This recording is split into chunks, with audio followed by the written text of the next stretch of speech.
How much money do you have? 1 lakh? 1 crore? Poor fellow. Give me some interesting figure, my friend. If you have 830 crore dollars, you can play with a nation. Interested? Not rupees. 830 crore US dollars. I have an interesting story for you. It's not about someone else, it's about you and me. The story was happening around us. We all have played a part in the story, but we don't even know that. This story has a hero, a blood-sucking villain, a terrorist leader, and a lot of anti-nationals. This is how it happened. The villain runs a NGO which was put under the watchlist category in 2016 by the Indian government for some illegal fundings in India. This NGO was providing free legal aid for Rohingya Muslims in India.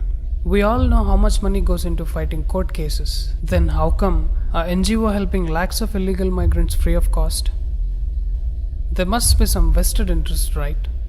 This NGO also converts poor and innocent Hindus into Christianity. In fact, 90% of the conversions happening in India is somewhere linked to this NGO.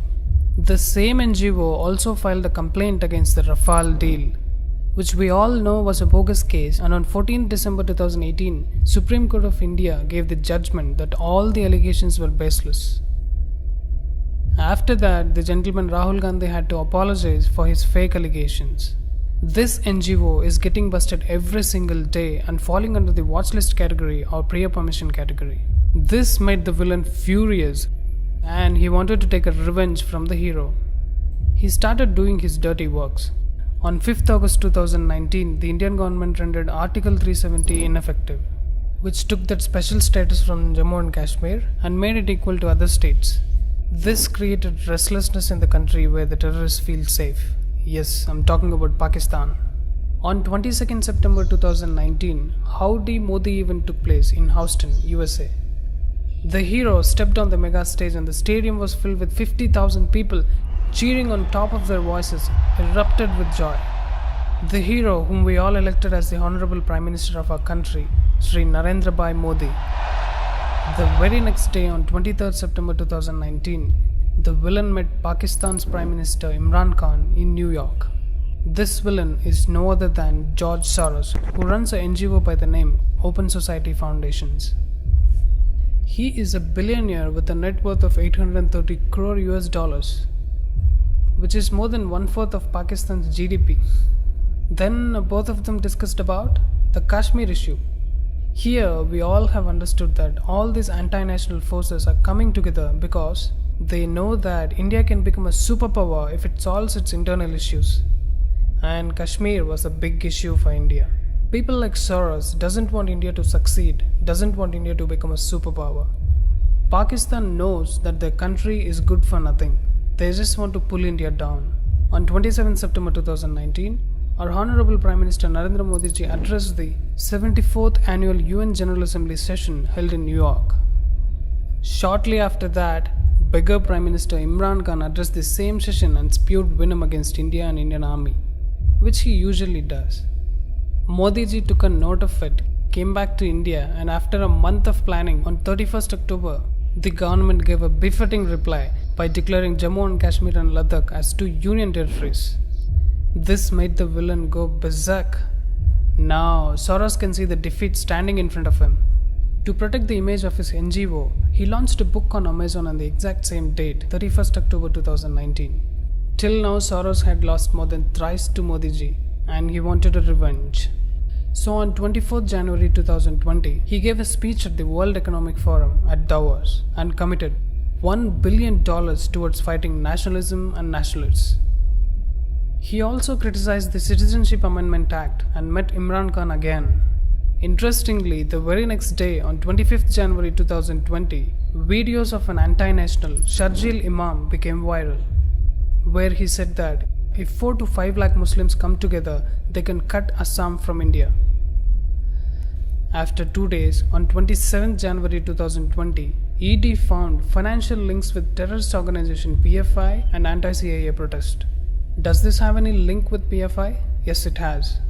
ED presented a document where PFI transferred 77 lakhs to Kapil Sibal and 4 lakhs to Indira Jaisingh. This proves that Indira Jaisingh has a PFI connection. This lady Indira Jaising is on the dock for the donations from George Soros' network of NGOs and their NGO lawyers. This also proves that there is some link between PFI and George Soros. And even he is responsible for brutal killings of Hindus in Delhi riots. Now, Kapil Sibal, who received 77 lakhs, was the lawyer for Teesta Sitalwad. Even Indira Jaising came to rescue her in this case, which can be seen in this article. Teesta was the co-petitioner in the Gujarat riots case against Modi ji. We all know that he was innocent, but she wanted to frame him and send him behind bars.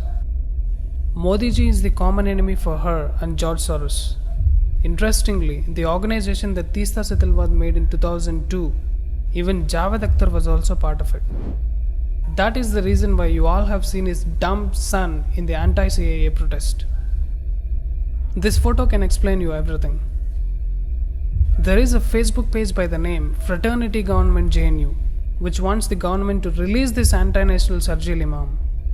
They have made several posts in support of this anti-national termite.